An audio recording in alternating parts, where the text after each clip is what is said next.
إن الحمد لله نحمده ونستعينه ونستغفره ونؤمن به ونتوكل عليه ونعوذ بالله من شرور أنفسنا ومن سيئات أعمالنا من يهده الله فلا مضل له ومن يضلل فلا هادي له وأشهد أن لا إله إلا الله وحده لا شريك له وأشهد أن محمدا عبده ورسوله أما بعد فإن خير الحديث كتاب الله وخير الهدي هدي محمد صلى الله عليه وسلم وشر الأمور محدثاتها وكل محدثة بدعة وكل بدعة ضلالة وكل ضلالة في النار. أعوذ بالله من الشيطان الرجيم. بسم الله الرحمن الرحيم. قاف والقرآن المجيد بل عجبوا أن جاءهم منذر منهم فقال الكافرون هذا شيء عجيب أإذا متنا وكنا ترابا ذلك رجع بعيد قد علمنا ما تنقص الأرض منهم وعندنا كتاب حفيظ بل كذبوا بالحق لما جاءهم فهم في أمر مريد أفلم ينظروا إلى السماء فوقهم كيف بنيناها وزيناها وما لها من فروج والأرض مددناها وألقينا فيها رواسي وأنبتنا فيها من كل زوج بهيج تبصرة وذكرى لكل عبد منيب ونزلنا من السماء ماء مباركا فأنبتنا به جنات محب الحصيد والنخل باسقات لها طلع نضيد رزقا للعباد وأحيينا به بلدة ميتا كذلك الخروج كذبت قبلهم قوم نوح وأصحاب الرس وثمود وعاد وفرعون وإخوان لوط وأصحاب الأيكة وقوم تبع كل كذب الرسل فحق وعيد أفعينا بالخلق الأول بل هم في لبس من خلق جديد. قال الله تعالى في القرآن المجيد والفرقان الحميد. أعوذ بالله السميع العليم من الشيطان الرجيم. بسم الله الرحمن الرحيم. يا أيها الذين آمنوا أطيعوا الله وأطيعوا الرسول وأولي الأمر منكم فإن تنازعتم في شيء فردوه إلى الله والرسول إن كنتم تؤمنون بالله واليوم الآخر ذلك خير وأحسن تأويلا وأطيعوا الله ورسوله فلا تنازعوا فتفشلوا وتذهب ريحكم واصبروا إن الله مع الصابرين. تمام تعریفیں اللہ رب العالمین کے لیے جو تمام جہانوں کا یک و تنہا خالق و مالک ہے، اور بے شمار درود و سلام اللہ کے آخری نبی حضرت محمد صلی اللہ علیہ وسلم پر. معزز حاضرین، اللہ رب العالمین نے قرآن میں بار بار ایک چیز کی تاکید کی اور اتنی وضاحت کے ساتھ کی اور مختلف پیرائے اور الفاظ اور مختلف انداز میں، کیونکہ قبول اسلام کے بعد سب سے زیادہ اہم چیز یہی ہے، اور اسی کی بنیاد پر تمام امور صحیح ڈھنگ سے ادا ہونے والے ہیں اور تمام معاملات صحیح ڈھنگ سے چلنے والے ہیں. اللہ تعالیٰ نے بار بار قرآن میں اس چیز کا حکم دیا، اے ایمان والو رسول کی اطاعت کرو. بار بار اس بات کی تاکید کی، دینی معاملات ہوں، ملکی اور خانگی امور ہوں، چاہے آدمی کا نجی معاملہ ہو، مختلف مقامات پر آپ مختلف مضامین کے بیچ میں اس چیز کو پائیں گے کہ اللہ رب العالمین ارشاد فرما رہا ہے اے ایمان والو رسول کی اطاعت کرو، نبی کے بتائے ہوئے طریقے کے مطابق عمل کرو. اور اطاعت رسول کے فوائد کی بھی تفصیلات بیان فرمائی اور رسول کے احکامات اور رسول کے طریقے کے مخالفت کے نقصانات کو بھی تفصیل سے بیان فرمایا. اگر ہم سیرت کا مطالعہ کریں، اللہ کے نبی صلی اللہ علیہ وسلم کے دور کا مطالعہ کریں، اور جس وقت تو آپ کو اللہ نے مبعوث فرمایا بحیثیت نبی کے، مکہ کے ان لوگوں کے درمیان جو شرک میں ڈوبے ہوئے تھے یا اہل کتاب کے درمیان، ان لوگوں کے درمیان، تو دنیا کے اندر ان کی جو حیثیت تھی، ان کا جو مقام تھا، اور ان کے اپنے جو اندرونی حالات تھے شہری اور ان کے اپنے قبائلی اور نجی زندگی کے جو حالات تھے، ہر جگہ وہ مسائل سے دوچار تھے اور ہر جگہ وہ مشکلات میں گھرے ہوئے تھے، ہر مقام پر. لیکن اللہ کے نبی صلی اللہ علیہ وسلم کی اطاعت اور فرما برداری کے بعد کے اگر حالات کا آدمی مطالعہ کرے تو ایک انتہائی مضبوط اور مستحکم قوم کی حیثیت سے وہ ابھرے. انہوں نے اپنے وجود کو پوری دنیا کے سامنے منوایا. انہوں نے اپنے اخلاق و کردار کی بنیاد پر تاریخ میں مثال پیش کی جاتی ہے. ان کے اپنے گھریلو معاملات کا یہ جو نجی معاملات تھے اس کی حال یہ ہے کہ اللہ تعالیٰ نے قرآن میں مختلف مقامات پر ان کے اپنے واقعات کو بیان فرمایا. اللہ تعالیٰ نے ان کے بارے میں بشارتیں دی. یہ تمام چیزوں کا اگر محور آدمی دیکھے تو نبی کی اطاعت اور فرما برداری، اسلام پر عمل. اطاعت اور فرما برداری ہر چیز میں. ان کا معاملہ ایسا نہیں تھا کہ ان کی عبادات تو نبی کے بتائے ہوئے طریقے کے مطابق تھی، لیکن عبادات کے علاوہ جتنے امور تھے وہاں پر کبھی انہوں نے نبی کی اطاعت کی ضرورت محسوس نہیں کی، یا ان کی زندگیاں اطاعت رسول سے خالی تھی، بلکہ ہر امر میں، ہر معاملے میں وہ نبی کی اطاعت اور فرما برداری کرنے والے تھے. اطاعت رسول کے فوائد اللہ تعالیٰ نے بیان فرمائے کہ اگر تم رسول کی اتباع اور پیروی کرو گے تو اللہ رب العالمین تمہارے گناہوں کو بخش دے گا، تمہیں مغفرت فرما دے گا، تمہیں دنیا میں عزت دے گا. اور اگر نبی کی مخالفت کرو گے، نبی کی فرما برداری نہیں کرو گے تو واضح طور پر قرآن میں اس کے بارے میں بیان فرمایا کہ کیا ہوگا. میں نے خطبہ مسنونہ کے بعد 2 مختلف مقامات کی جو آیتیں تلاوت کی. اس میں سورہ انفال کی جو آیت ہے اس میں اللہ نے ارشاد فرمایا جو نقصانات ہیں.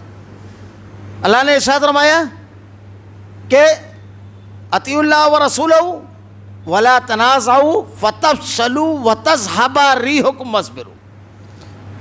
یہ ہوگا نبی کی مخالفت کی وجہ سے، نبی کی اطاعت نہ کرنے کی وجہ سے تمہارے درمیان اختلاف اور انتشار ہو جائے گا.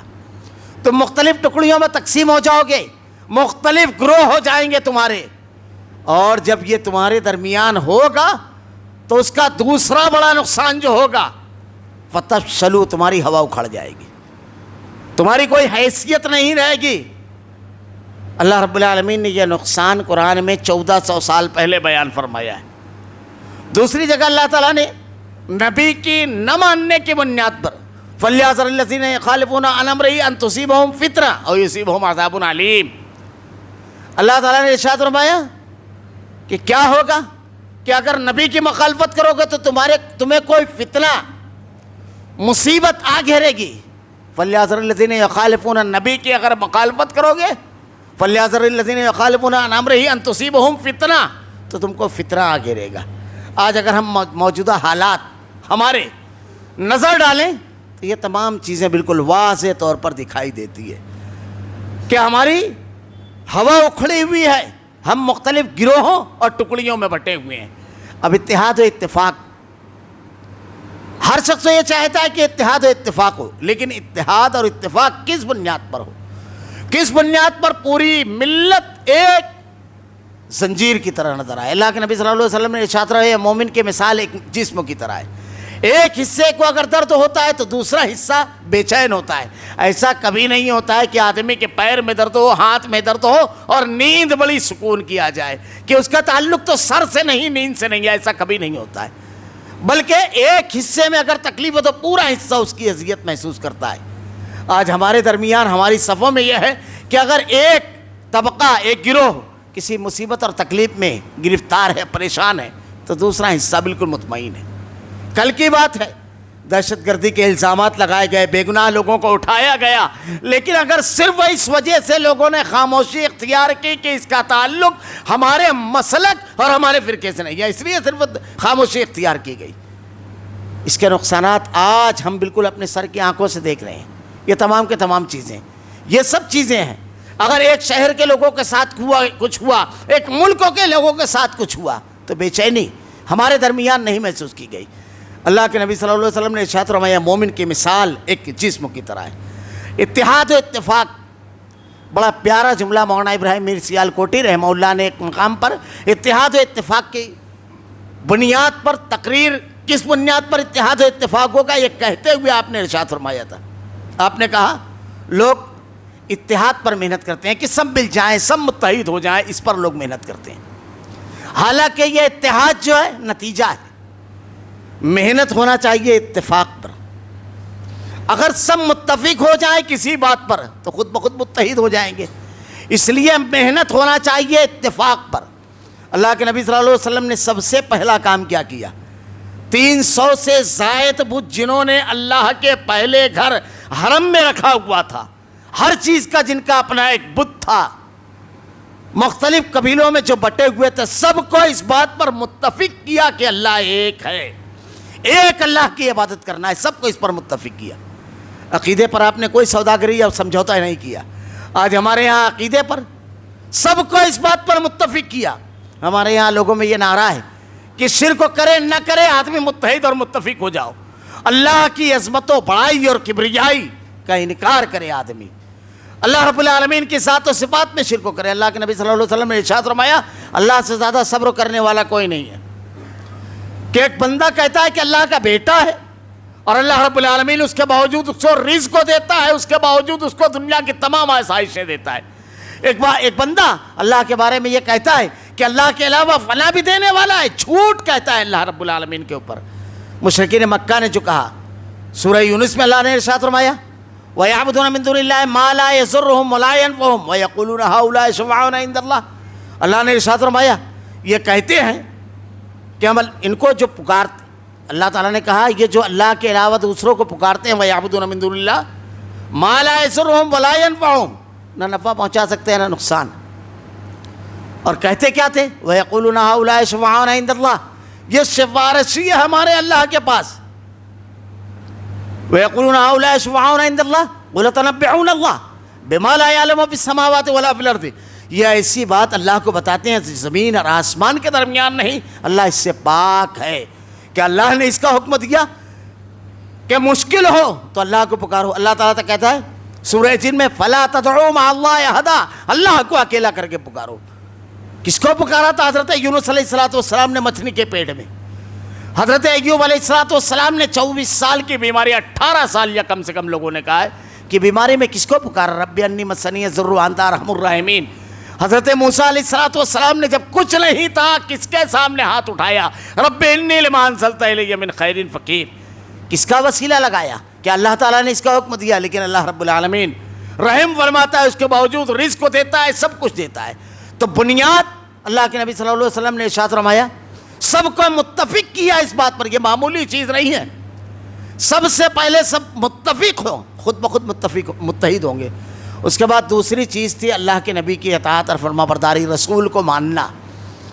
سب نے اس پر اتفاق کیا، نتیجہ یہ ہے کہ بے شمار قبیلے اور قومیں تھیں، بے شمار جماعتیں اور افراد تھے، اور الگ الگ برادریاں تھیں، اور ان کی قبائلی حمیت کیسی تھی، ہر جگہ وہ اجاگر ہو جایا کرتی تھی۔ اللہ کے نبی صلی اللہ علیہ وسلم ایک مرتبہ سفر سے لوٹ رہے تھے، سورہ منافقون میں اس کی تفصیلات ملے گی پوری کی پوری۔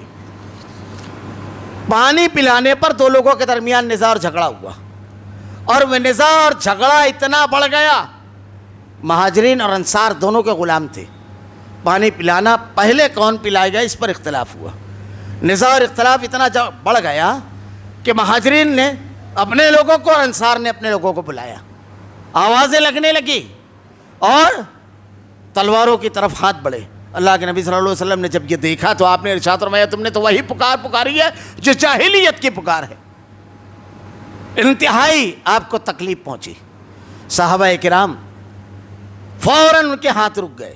آج ہمارے یہاں معمولی باتوں پر قبائلی عصبیت، خاندانی عصبیت، تعلقات کی عصبیت، یہ تمام چیزوں پر آدمی پکارتا ہے، اور اس پکار پر لبیک کہتے ہوئے حق کو قربان کرتے ہیں لوگ، کبھی شخصیت کے بلانے پر، کبھی جماعتوں کے اور اپنے افراد کے بلاوے پر حق کو قربان کر دیا جاتا ہے۔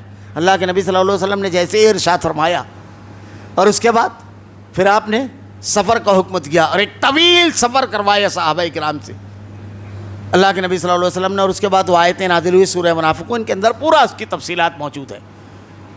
مختلف مواقع پر شماس بن قیس نامی ایک یہودی تھا، اس نے ایک مرتبہ یہ دیکھا کہ مسلمانوں کا ایک مجمع بیٹھا ہوا ہے، افراد آپس میں بیٹھے ہوئے ہیں، تو اس نے ایک نوجوان کو بلایا، اور اوس اور خزرج یہ دو قبیلے تھے مدینہ میں جو آپس میں ہمیشہ برسرے پیکار جنگ کیا کرتے تھے، اور ان لوگوں کا معاملہ یہ تھا کہ یہود ان کو آپس میں لڑا کر کے اپنے فائدے حاصل کیا کرتے تھے۔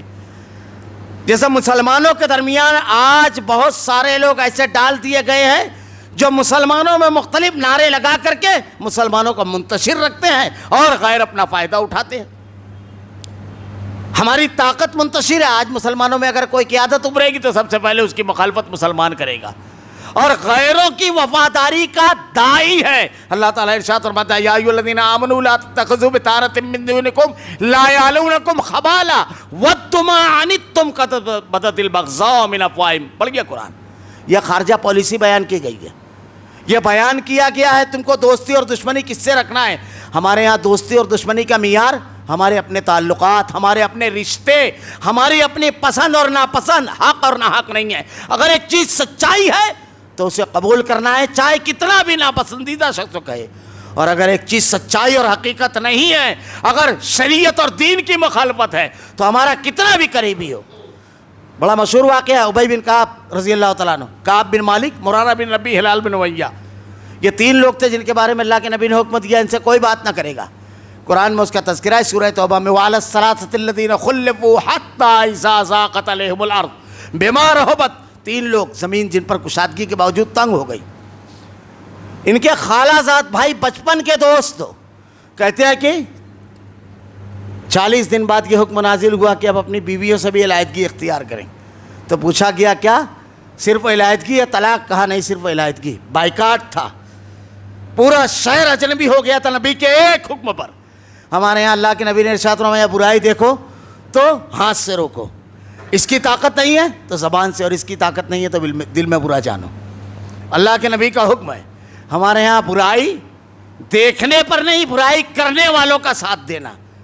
بلکہ اب تو قابل احترام ٹھہرے وہ جنہوں نے تعلیمی مراکز کو، شفا خانوں کو، مختلف اداروں کو کرپشن، بےایمانی، رشوت ستانی کے مراکز بنا لیے ہیں. دین سے کھلواڑ کرنے والے. اس کی اپنی ایک تفصیل ہے. خیر، کیا کہا؟ کہتے ہیں کہ میں اپنے خالہ زاد بھائی بچپن کے دوست تھے اور ہر وقت فرصت کا لمحہ ہو تو ساتھ رہتے تھے.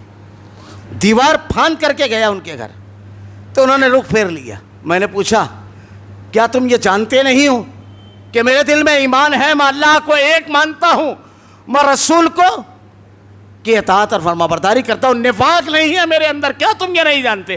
اللہ کی قسم میرے اندر کوئی نفاق نہیں ہے. کہا سب کچھ صحیح ہے تمہارا، ساری باتیں صحیح ہے، تمہارے ایمان، تمہارے اسلام کے بارے میں کوئی گفتگو نہیں ہے، کوئی بات چیت نہیں ہے. جیسے ہمارے یہاں تو بالکل الٹ معاملہ ہے. ایمان اور اسلام نہیں. اگر کسی کے اندر کوئی ایسی خامی، ایسی خرابی جس سے دین کو، ملت کو نقصان پہنچ رہا ہے، اگر بیان کی جائے تو دوسرے کی خرابیاں بیان کرنا شروع کر دیتا ہے. ہمارے یہاں تجزیہ نہیں ہے کیونکہ عقیدت کا ایک بھوت ایسا تیار کر لیا ہے ہم نے اپنے اوپر. سوار ذہنی غلامی جو ہے اسی مقام پر لے کر کے جاتی ہے. وہاں ذہنی غلامی نہیں، اسلام کی غلامی تھی. ہمارے یہاں شخصیت کی ذہنی غلامی، اداروں کی ذہنی غلامی، مختلف ذہنی غلامیاں، سیاسی پارٹیوں کی ذہنی غلامی، یہی ذہنی غلامی ہے جو ہم کو اچھے اور برے کی تمیز نہیں. ہم پٹے جا رہے ہیں، مارے جا رہے ہیں، محروم ہو رہے ہیں. نااہل قائدین کی زبانوں میں گھونگنے پڑے ہوئے ہیں، تالے لگے ہوئے ہیں، لیکن اس کے باوجود ہمارا رویہ نہیں بدلتا. وہی ہمارے رہبر اور رہنما. یہی ذہنی غلامی ہے. ایک مرتبہ میں اللہ نے کہا یا ایھا الذین آمنوا لا تتخذوا بطانۃ من دونکم لا یعلونکم خبالا. اے ایمان والو، مشرکین کو، کافروں کو اپنا دوستوں نہ بناؤ. آگے تفصیل دیکھیے. آج دیکھیے ہمارے ملک کے جو حالات ہیں وہ پورے ملیں گے اس میں. یہ تمہارے سامنے منہ پر تم سے بہت اچھے رہتے ہیں، بہت اچھے رہتے ہیں، لیکن جب اندر جائیں گے تو تمہارے بارے میں مشورے کرتے ہیں اور تمہاری تباہی کے بارے میں خوش ہوتے ہیں. یہ اللہ تعالیٰ تمہیں بتا رہا ہے. حضرت عمر رضی اللہ تعالیٰ عنہ سے کسی نے آ کر کے کہا کہ یہ نصرانی بڑا زبردست و خوش طبیعت ہے، ذہین ہے، حافظہ بہت اچھا ہے، اس کو اپنا سیکریٹری مقرر کر دیجیے. حضرت عمر رضی اللہ تعالیٰ عنہ نے قرآن میں 4 پارے کی آیت ہے، یہی آیت تلاوت کی. اپنا رازدار بنانا. ہم نے تو قیادت سونپ دی، سب کچھ سونپ دیا، کچھ نہیں رکھا، نہ قوم کے لیے نہ ملت کے لیے. خیر، تو ابی بن کعب رضی اللہ تعالیٰ عنہ سے صرف ایک جملہ ان کے بھائی نے، خالہ زاد بھائی نے جملہ کہا، نہیں، اللہ کے نبی نے مجھ کو منع کیا ہے، اللہ کے رسول صلی اللہ علیہ وسلم نے مجھ کو منع فرمایا ہے.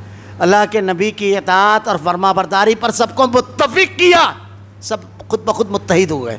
ہمارے یہاں نبی کے مخالفت پر خاموشی، نبی کے اوپر متفق ہونا یہ ضروری نہیں، اللہ کی توحید پر متفق ہونا ضروری نہیں، اور اس کے باوجود ہم اتحاد و اتفاق کے خواہاں ہیں۔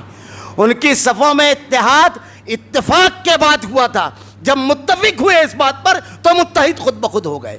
اطاعت رسول یہ بڑی اہم چیز ہے۔ اللہ تعالیٰ نے ارشاد فرمایا اگر رسول کی اطاعت نہیں رہے گی تو تم آپس میں ٹکڑے ٹکڑے ہو جاؤ گے، اور نتیجہ یہ ہوگا تمہاری ہوا اکھڑ جائے گی۔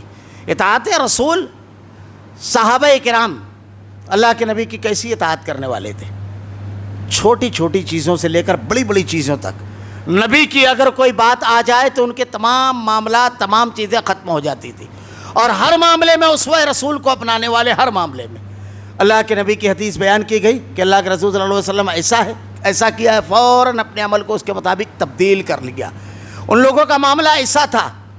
آج ہمارے یہاں اطاعت رسول، ہم خود اپنی زندگی کا محاسبہ کریں، عبادات سے لے کر کے معاملات تک۔ عبادات میں اطاعت رسول ہمارے یہاں کیا ہے؟ اللہ کے نبی صلی اللہ علیہ وسلم نے ارشاد فرمایا سلو کما رأیتمونی اصلی، نماز ایسے پڑھو جیسے مجھ کو پڑھتے ہوئے دیکھو۔ لیکن ہمارے یہاں مختلف طریقے کی نمازیں ملے گی۔ اللہ کے نبی نے ارشاد فرمایا ہے، اللہ کے نبی نے حج کے موقع پر کہا لوگوں مجھ سے حج کے طریقے سیکھ لو۔ اللہ کے نبی صلی اللہ علیہ وسلم کے پاس آ کر کے لوگوں نے سوالات کیے، اللہ کے نبی صلی اللہ علیہ وسلم نے مختلف سوالات کے جواب دیا، حج کا پورا طریقہ بتایا۔ اب حج کے موقع پر آدمی جا رہا ہے، نماز پڑھ رہا ہے، دو سجدوں کے درمیان کی دعا غائب، کوئی مسلکی اختلاف نہیں ہے اس پر۔ کسی امام نے نہیں کہا کہ یہ دعا نہ پڑھیے، کتنی جامع دعا ہے، اللہم اغفر لی ورحمنی واہدنی وعافنی ورزقنی۔ ایک ایک جملے پر اگر تفصیل بیان کی جائے، اللہم اغفر لی، اللہ مغفرت فرما، جس کی مغفرت ہو گئی، جسے اللہ تعالیٰ نے معاف کر دیا، وہ کامیاب ہو گئے۔ مغفرت، قیامت کے روز اللہ کے جناب میں بندہ کھڑا ہوگا، سونے کی ایک وادی دی جائے گی، اس سے کہا جائے گا اگر تجھ کو اس وادی کے بدلے میں نجات مل جائے جہنم سے، وہ کہے گا میں بالکل قربان کر دوں گا۔ اسی نجات اور مغفرت کی وجہ سے، اسی نجات اور مغفرت کے لیے ایک ایک نیکی کے لیے آدمی در در بھاگے گا، اپنے پیشواؤں سے اپنے تعلقات کو توڑنے کا انکار کرے گا، توڑ دے گا پیشوا اپنے ماننے والوں سے۔ یہی نجات کہ جب یہ نہ ملے گی تو یوم یعض الظالم علی یدیہ یقول یا لیتنی اتخذت مع الرسول سبیلا یا ویلتی لیتنی لم اتخذ فلانا خلیلا، اپنے ہاتھوں کو چبائے گا اور کہے گا کاش میں نے فلاں کو اپنا خلیل، یہ دنیا میں جو نبی کو چھوڑ کر مختلف لوگوں کو رہبر اور رہنما بنائے ہوئے ہیں، نہ بنایا ہوتا۔ یہی اللہ تعالیٰ نے ارشاد فرمایا اللہم اغفر لی، پہلی چیز مغفرت طلب کرتا ہے، اللہم اغفر لی ورحمنی، رحم مانگتا ہے۔ جس کے اوپر اللہ کا رحم نازل ہو گیا، ہر حالت میں آدمی اللہ کا رحم طلب کرتا ہے۔ اللہ تعالیٰ نے ارشاد فرمایا اہل ایمان کو اطیعوا اللہ والرسول لعلکم ترحمون، تم اللہ اور اس کے رسول کی اطاعت کرو تاکہ تم پر رحم کیا جائے۔ جس پر اس کا غضب نازل ہوا وہ تباہ برباد ہو گیا۔ بیمار ہو تو آدمی اللہ کا رحم مانگتا ہے، معاشی تنگی ہو تو اللہ کا رحم مانگتا ہے، کامیابی چاہتا ہے تو اللہ کی رحمت مانگتا ہے، جہاں اللہ کی رحمت اسے ڈھانپ لیتی ہے، اور اللہ کی رحمت کیسی ہے ہر جگہ نظر آتی ہے۔ مولانا ابوالکلام آزاد رحمۃ اللہ علیہ نے بڑی تفصیل کے ساتھ رحمان اور رحیم کی جو تفصیل لکھی ہے، اس میں دیکھیے سب جگہ اللہ نے رحم کے حصے کیے، اور یہ رحم آپ کو نظر آئے گا وہاں کہ جب بے جان اور بے عقل شعور کا جانور چلتا ہے تو اپنے بچے کو اپنے کھر کے نیچے نہیں دباتا، یہ وہی رحم ہے جو اللہ تعالیٰ نے اس کے اندر ڈالا ہے۔ بلی جو اپنے بچوں کو بلے سے بچانے کے لیے مختلف مقامات پر لے کر کے جاتی ہے، وہی رحم ہے۔ اس کی شکلیں دیکھیے بڑی تفصیل کے ساتھ۔ ورحمنی وعدنی، ہدایت اگر آدمی پا گیا تو کامیاب ہو گیا، ورنہ دنیا کے اندر تو حکومت ملی فرعون رہا غرقاب ہوا، سرداری ملی ابو جہل کو، ابو لہب کو، تبت یدا ابی لہب، کچھ نہیں۔ بے شمار ڈگریاں ہو آدمی کے پاس، لیکن اگر ہدایت نہ ہو کسی کام کی نہیں۔ کامیاب وہ ہوا جو ہدایت پا گیا، وعدنی، اللہ ہی ہدایت دیتا ہے، ورنہ نبی کے باپ، نبی کی اولادیں اور نبی کے گھرانے میں پیدا ہونے کے باوجود ہدایت سے محروم رہے۔ مکۃ المکرمہ میں اللہ کی پہلا گھر جہاں ہے وہاں پیدا ہوئے اور شرک پر مرے۔ ہدایت کا تعلق نہ قبیلوں سے ہے، نہ خاندان سے، نہ مقامات سے، رب کی۔ وہی مانگتا ہے اللہم اغفر لی ورحمنی واہدنی وعافنی، عافیت، ورزقنی، اور رزق، عافیت مصیبتوں سے، تکلیفوں سے، پریشانیوں سے، سازشوں سے، ہر چیز سے، ورزقنی، اور دنیا میں زندگی گزارنے کے لیے ہر پل جس کی ضرورت ہے، رزق ہر مقام پر لگتا ہے، پوری دعا غائب کر دے۔ بہت ساری تفصیل بیان کی جا سکتی ہے۔ اللہ کے نبی کہتے ہیں ایسی نماز پڑھو جیسے مجھ کو پڑھتے ہوئے لوگ، اس کو لوگ اختلافی مسئلہ سمجھتے ہیں، کہہ دیا ہمارے مسلک میں نہیں ہے، بس ہو گیا۔ اللہ کے نبی نے کہا میرے طریقے پر نماز پڑھو، کسی مسلک کو بنا کر اس کے طریقے پر زندگی نہیں گزارنا ہے، نبی کے اوپر نازل کردہ شریعت کے مطابق زندگی گزارنا ہے۔ انتہائی غیر محفوظ جملہ ہے، اگر کوئی شخص یہ کہہ رہا ہے تو اس کو سوچنا چاہیے، انتہائی غیر محفوظ جملہ کہہ رہا ہے، نبی کے طریقے کے مطابق۔ کتنی چیزیں اللہ کے نبی صلی اللہ علیہ وسلم نے نماز کے بعد دعائیں بتائی۔ نماز کے بعد، نماز میں کہا کہ پیر سے پیر، کاندھے سے کاندھا ملائیں۔ کسی مسلک میں آپ نہیں دیکھیں گے کہ کوئی امام کہتا ہے کہ پیر دور رکھو۔ آج ہمارے یہاں کہ اگر آپ پیر ذرا سا لگا لیں گے تو ایسے آدمی لے کر بھاگتا ہے ٹانگ کو جیسے بچھو نے ڈنگ کو مار دیا۔ اللہ کے نبی کہتے ہیں ملاؤ ورنہ تمہارے درمیان شیطان بچے کی طرح، بکری کے بچے کی طرح گھسے گا۔ معمولی چیزیں نہیں ہیں۔ اللہ کے نبی کہتے ہیں سلو کما رأیتمونی اصلی، سے نماز صرف ہم اپنی نماز دیکھیں، عبادت کا پہلا رکن۔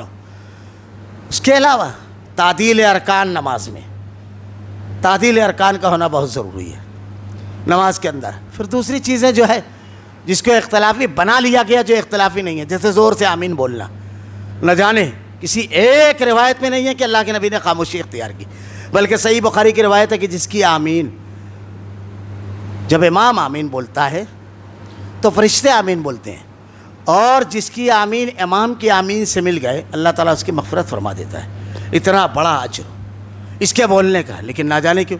مولانا اشرف علی تھانوی ایک مرتبہ روایت پڑھ رہے تھے کہ روایت میں کہ اللہ کے نبی نے اپنی آواز کو پست کیا، آمین کی آواز کو، تو آپ نے ارشاد فرمایا کہ دیکھیے دھیمے آمین بولنے کا ثبوت۔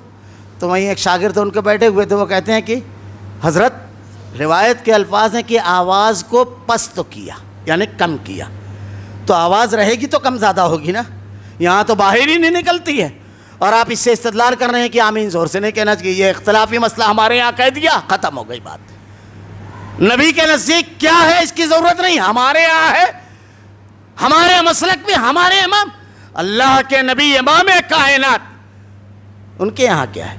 اللہ تعالیٰ قرآن کے اندر کیا ارشاد فرماتا ہے، بنی اسرائیل اٹھا کر کے دیکھیے کہ قیامت کے روز اللہ تعالیٰ یوم ندعو کل اناس بامامہم، اس روز لوگوں کو ہم ان کے اماموں کے ساتھ بلائیں گے۔ اٹھائیے اس قرآن 15واں پارہ۔ آدمی آسانی کے ساتھ جملہ کہہ دیتا ہے۔ نماز سے فراغت ہوئی، نماز سے فراغت کے بعد اللہ کے نبی نے کیا بیان فرمایا، کیا اللہ کے رسول صلی اللہ علیہ وسلم کا طریقہ تھا؟ اللہ اکبر، استغفر اللہ استغفر اللہ استغفر اللہ، اللہم انت السلام و منک السلام، تبارک یا ذا الجلال والاکرام۔ پھر پوری دعائیں ربی اعنی علی ذکرک و شکرک و حسن عبادتک، لا الہ الا اللہ وحدہ لا شریک لہ، لہ الملک و لہ الحمد وہو علی کل شیء قدیر، اللہم لا مانع لما، پوری دعائیں ہیں۔ اب وہ دعائیں پوری کی پوری ہٹ گئی۔ صلو کما رأیتمونی اصلی، اللہ کے نبی کہہ رہے ہیں۔ ہم نے اپنی دعائیں مغرب کی نماز کے بعد تو ایسا ہے اکثر نمازوں کے بعد کہ امام صاحب فوراً ہاتھ اٹھا کر بلند آواز سے دعا۔ اب امام ایک دعا مانگ رہا ہے، امام کائنات نے کچھ دعائیں بتائی ہیں، معاف کیجئے گا، اس کو لوگ نہ جانے کس طرح اللہ کے گھر میں اللہ کے نبی کی دعا پڑھی جائے گی یا دوسرے جو دعا مانگیں گے وہ ضروری ہوگی۔ نبی نے بتایا یہ دعائیں پڑھنا چاہیے، یہ معمولی چیز نہیں ہے۔ نبی کی مخالفت کرو گے تو کیا ہوگا، اطاعت رسول نہیں ہوگی تو فلا تنازعوا، شروع کرتے ہیں یہی سے، عبادت کے لفظ سے۔ ابھی یہ دیکھیے بقرعید کا موقع آ رہا ہے، ابھی یہاں پر شروع ہوگا۔ اللہ کے نبی نے کہا جانور، وہ اس وقت اس کی تفصیل بیان کی جائے گی، جانور مسنہ دانتا ہونا چاہیے۔ 2 سال نہ جانے کہاں سے قید نکال دی، اب وہ لا کر کے بتا رہا ہے 2 سال کا ہو نہ ہو، اللہ کے نبی نے مسنہ دانتا کی شرط لگائی ہے۔ یہ ایک ایسی شرط ہے کہ کم سے کم ہم لوگوں کو تو بہت آسانی سے سمجھ میں آتی ہے، ہم غیر مسلموں سے خریدتے ہیں، وہ کچھ بھی کہہ سکتا ہے، تو ہم کو کچھ نہیں کرنا ہے، بس اس کا منہ کھول کر کے اس کا دانت دیکھیے، ختم ہو جاتی ہے بات، دھوکہ نہیں دے سکتا۔ اچھا اس میں جنگل کا جو جانور ہوتا ہے جو چارہ نوچ کر کے کھاتا ہے اس کے جہاں جلدی جھڑتے ہیں، جو رکھا ہوا چارہ کھاتا ہے اس کے دیر سے، الگ الگ علاقے کے الگ الگ ہوتے ہیں۔ پھر اللہ کے نبی نے کہا ایک جانور جو ہے ایک گھر کے لیے کافی ہے۔ ہمارے یہاں ایک بڑا جانور لیا، گھر میں 8 لوگ ہیں اگر، تو چلو اب ایک بکرا لینا ہے کیونکہ ایک تو باہر ہو جا رہا ہے۔ اللہ کے نبی کی 11 بیویاں، ایک بکرا سب کی طرف سے۔ اللہ کے نبی کی اطاعت اور فرما برداری، یہ دینیات میں چند چیزیں بیان کر رہا ہوں میں دین میں، اس کے علاوہ آگے بڑھ کے لسٹ لے کر جب پڑھیں گے تو پہلا نام اللہ کے رسول کا۔ ابو بکر صدیق کی زندگی میں یہ نہیں ملتا کہ قربانی کے جانور پر پہلا نام نبی کا، پھر اپنے خاندان کے لوگوں کا۔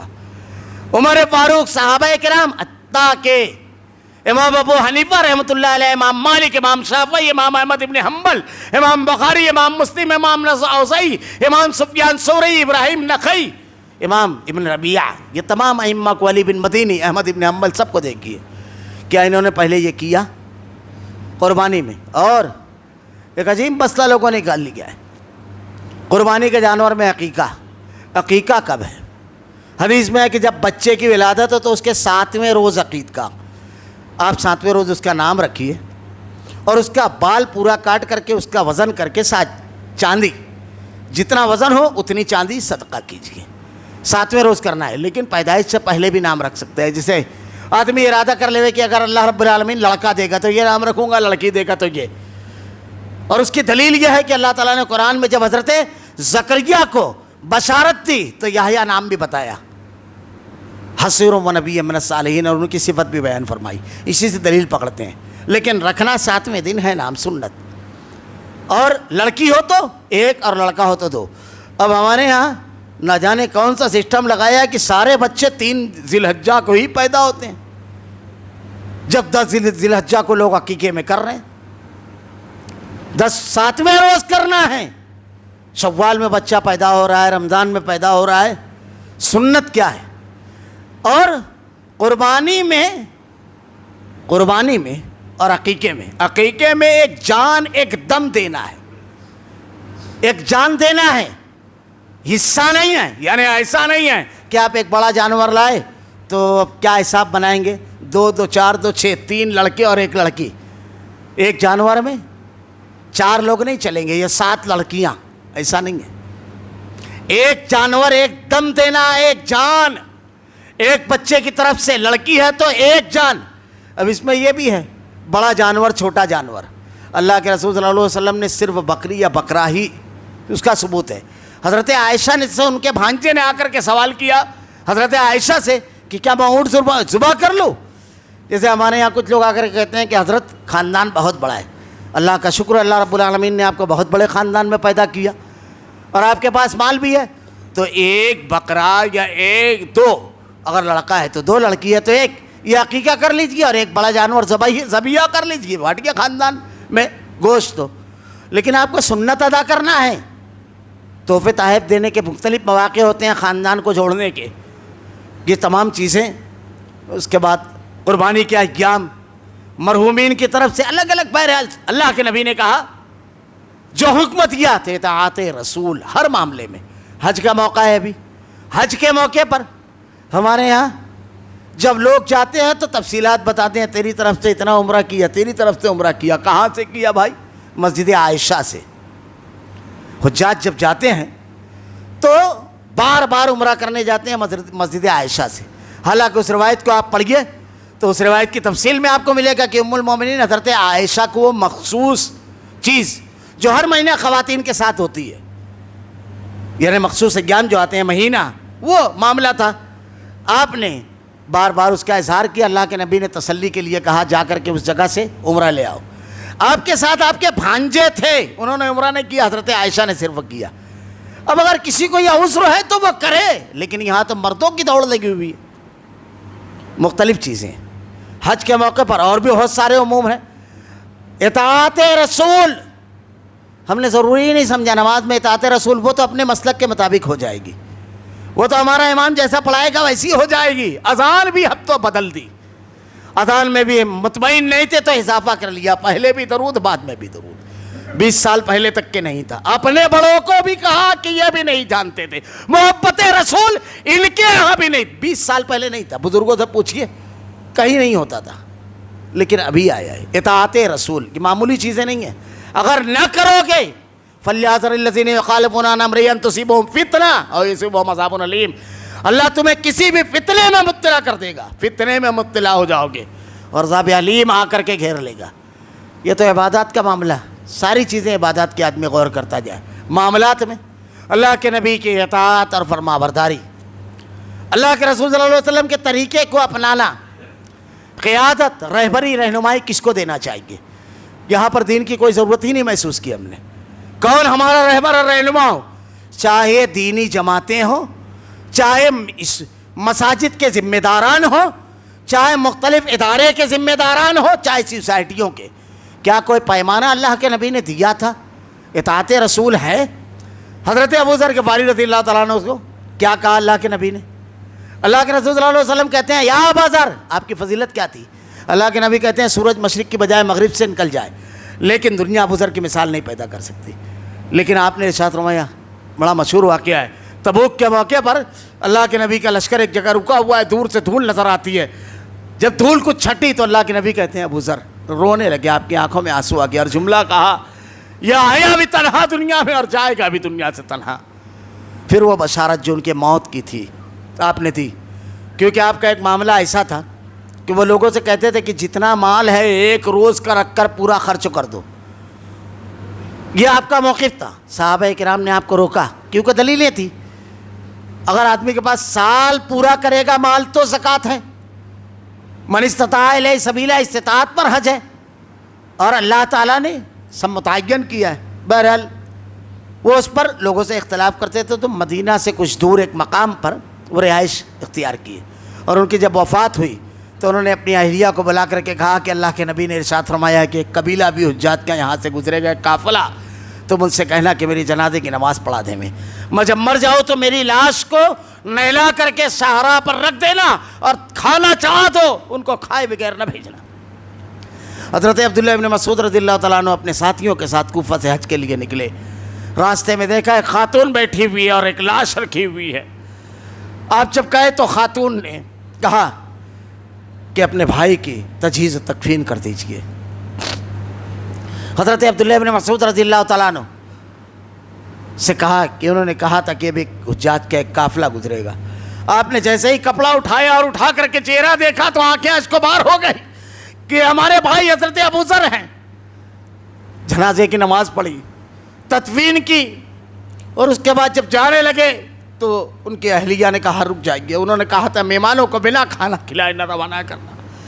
کہا بلا شبہ اللہ کے نبی نے سچ فرمایا تھا, کیونکہ جب اللہ کے نبی نے یہ بتائی تھی یہ بات تو حضرت عبداللہ بن مسعود رضی اللہ تعالیٰ عنہ وہاں موجود تھے. کہا دیکھو تم 3 اگر رہو گے تو تم امیر نہ بننا, کیونکہ تمہارے اندر قیادت کی صلاحیت نہیں ہے. ہمارے یہاں باپ بنا, اب اس کے بعد بیٹا, لاد دیا قوم پر ہم نے, صلاحیت ہو نہ ہو. فلا تنازعوا, ہوا اکھڑ گئی ہماری, ہم نے ایسے ہاتھوں میں قیادت دے دی جنہیں نہ ملت کی, نہ ملک کی, نہ قوم کی, نہ جماعت کی ترقی, حمیت, غیرت, اس کو آگے لے جانا, سارا معاملہ ان کا اپنے اقتدار کے گرد گھومتا ہے. یہ باقی رہے کچھ ضمیر فروش ان کے گرد جمع ہوتے ہیں جو کچھ کام کرنے پر فوراً ان کی تعریف و توصیف بیان کرنا اور ان کو قائد بنانا. قائد ہوتے نہیں ہیں, لادنا قوم کے اوپر. فلا تنازعوا, اللہ نے ارشاد فرمایا اطاعت رسول. اللہ کے نبی نے کیا کہا؟ کس کے اندر؟ جس کے اندر صلاحیت ہو. اللہ کے نبی نے مشہور واقعہ ہے فتح مکہ کے موقع پر حضرت علی رضی اللہ تعالیٰ عنہ نے جب چابی مانگی حضرت عثمان بن طلحہ سے, کلید پرداری کا ہوتا کعبہ کی چابی, کیا کہا آپ نے؟ اللہ کے نبی صلی اللہ علیہ وسلم نے قرآن کی وہ مشہور آیت سورہ نساء کی تلاوت کی وہ کہ امانتیں, ان اللہ یامرکم ان تؤدوا الامانات الی اہلہا, امانت اس کے اہل کے سپرد کرو. ہم کس کے سپرد کر رہے ہیں؟ اللہ تعالیٰ قرآن میں کہہ رہا ہے. آج ہم رونا رو رہے ہیں, کس حال پہ ہے ہماری اجتماعی صورتحال ملک میں. وہ بزدل بہادر بنے ہوئے ہیں, وہ جن کے پاس نہ عقیدہ نہ دین، وہ ہر نفع دینے والی چیز کے سامنے اپنے سر کو جھکا دینے والی، ہر نقصان دہ چیز کے سامنے ہاتھ جوڑ دینے والی قوم، ہم سے عقیدے پر بات کرنے کی، ہماری عبادت گاہیں غیر محفوظ۔ حالانکہ یہ وہ دعویٰ کر رہے ہیں کہ جب سروے ہوا ملک میں تو 80% مناظر عتیق کربل پہ ملے اور دوسروں جگہ پہ، وہ کر رہے ہیں دعوے، وہ مساجد پر۔ یہ صورتحال آئی کس طرح؟ ہمارے قائدین، ہم نے جن کو اپنا رہبر اور رہنما چنا اور جن لوگوں پر بھروسہ کیا، ان بطانۃ لا یعلونکم خبالہ، یو پی کے اندر ابھی پیچھے الیکشن تھا، سب نے ووٹ دیا تھا، ایک آواز مسلمانوں کی حمایت میں اٹھی۔ یہ سیکولر جو اپنے آپ کو کہتے ہیں، جب ملت پر وقت تو آتا ہے تو کئی ایک آواز تلاش کیجیے۔ ہم نے کبھی ان کے اوپر دباؤ بنایا کہ جب ہمارے وقت پر تم نہیں تو تمہارے وقت پر ہم نہیں؟ بالکل برابر کی گفتگو ہوگی۔ ہمارے مفادات کا تحفظ تمہیں کرنا ہوگا، تمہاری کرسیوں کا تحفظ اس بنیاد پر ہم کریں گے، ورنہ اگر ہمارے مفادات اور ہماری چیزوں پر ضرب آئے گی تو تمہاری کرسی کے پیر توڑ دیے جائیں گے۔ ہم گنانا جانتے ہیں، ہم نے کیا، یہ تو غیروں کی بات ہے۔ ہمارے اپنے ادارے، ہمارے اپنی جماعتیں، کون لوگ ملت میں امیر بنے ہوئے ہیں؟ تعلیمی ادارے رشوت خوری کے مراکز اور اڈے۔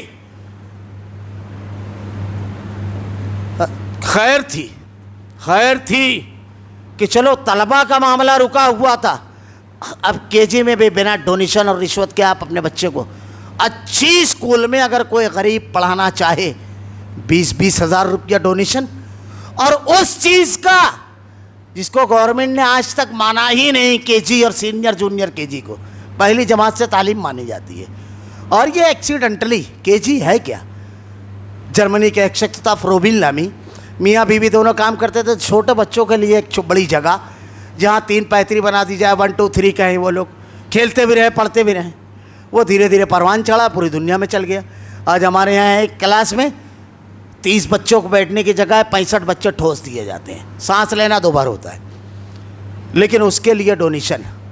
اور یہ خدمت گار ہیں قوم کے، معاف کیجیے گا، کیونکہ 2 مرتبہ وضو کر کے ان کا نام لینا پڑے گا، کیونکہ رشوت لیتے ہیں۔ یہ بنا پیسے کے باصلاحیت ٹیچر اگر ہے، باصلاحیت بہت اچھا ٹیچر میں کیا دیکھا جاتا ہے؟ ٹیچر اور مبلغ میں 2 چیز دیکھی جاتی ہے، اس کے اندر انتقالی صلاحیت ہونا چاہیے، یعنی اپنی صلاحیت بچے کے اندر منتقل کرتے ہوئے۔ یہ ہمارے یہاں تو 25 لاکھ دے سکتا ہے، 40 لاکھ دے سکتا ہے، یہ صلاحیت اب کیا بیچ کر دے گا وہ تیرا مسئلہ ہے، کتنوں کے سامنے ہاتھ پھیلائے گا وہ تیرا درد سر۔ ہم تو سوداگر، تعلیمی خدام نہیں، تاجر ہیں۔ یہ تعلیمی اداروں کا معاملہ ہمارا یہ ہے۔ غریب آدمی، ہمارے یہاں کہتے ہیں تعلیم عام کرو، تعلیم عام کرو۔ 1400 سال پہلے اللہ کے نبی نے کہا تھا ہم کو ضرورت نہیں ہے، بلغوا انی ولو آیا، ایک بات اگر آپ کو معلوم ہے تو اپنے بھائی تک پہنچاؤ۔ ہر جگہ تعلیم عام ہو۔ اللہ کے نبی نے کہا ہر مرد، طلب العلم فریضۃ علی کل مسلم، ہر مسلمان مرد و عورت پر علم کا حاصل کرنا فرض ہے، فرض قرار دیا۔ یہ بہت پہلے کہہ دیا گیا تھا، اس کی ضرورت نہیں ہے۔ آپ اپنا کردار بتائیے کہ ہم جس کی جیب میں روپیہ ہوگا، جس کی مالی حیثیت قوت والی ہوگی، صرف اسی کے لیے یہ ادارے ہیں، تعلیمی نہیں، تجارتی ادارے ان کو کہنا چاہیے۔ اللہ کے نبی کہتے ہیں اطیعوا اللہ، اللہ کہتا ہے اطاعت کرو رسول کی۔ کیا اللہ کے رسول کی اطاعت یہی ہے؟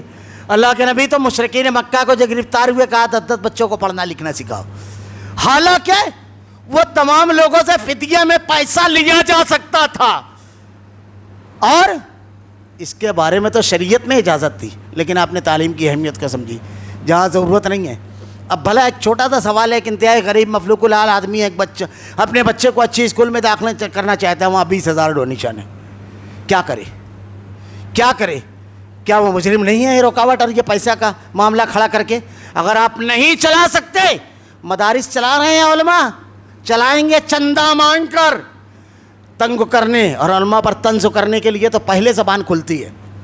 اجتماع نہیں ہونا چاہیے، اتنا بڑا اجتماع 1 کروڑ کا خرچ، یہ جو ہوتے ہیں یہ سب یہ دین مخالف ہوتے ہیں. یاد رکھیے یہ جو ہمارے یہاں کہتے ہیں دینی اجتماع پر مدارس میں چندہ اتنا جاتا ہے, یہ صرف کیوں کہتے ہیں؟ میں کہتا ہوں آج آپ کسی پختہ مکان کا علاقہ نہیں کہہ رہا ہوں, چوپڑ پٹی والی ایک گلی میں گھس جائیے, ایک گلی میں, یہ کہتے ہیں نا اتنا پیسہ لگا دیں تو یہ ادارہ قائم, وہ ادارہ قائم. ایک گلی میں گھسیے, ایک گلی میں صرف 10 لاکھ سے کم کا موبائل نہیں ملے گا. ایک گھر میں کتنے کا موبائل؟ کتنے کا؟ 5 لوگ ہیں 5 موبائل, اور 10,000 سے کم پہ تو کوئی کسی کو چاہیے ہی نہیں ہے. کبھی 3 کیمرہ, کبھی 4 کیمرے والا, کبھی 5 کیمرے والا, نہ جانے کیا کرنا ہے, 5 پارٹوں کر کے کھینچنا ہے فوٹو, اس کو کیا ضرورت ہے ہر گھر میں.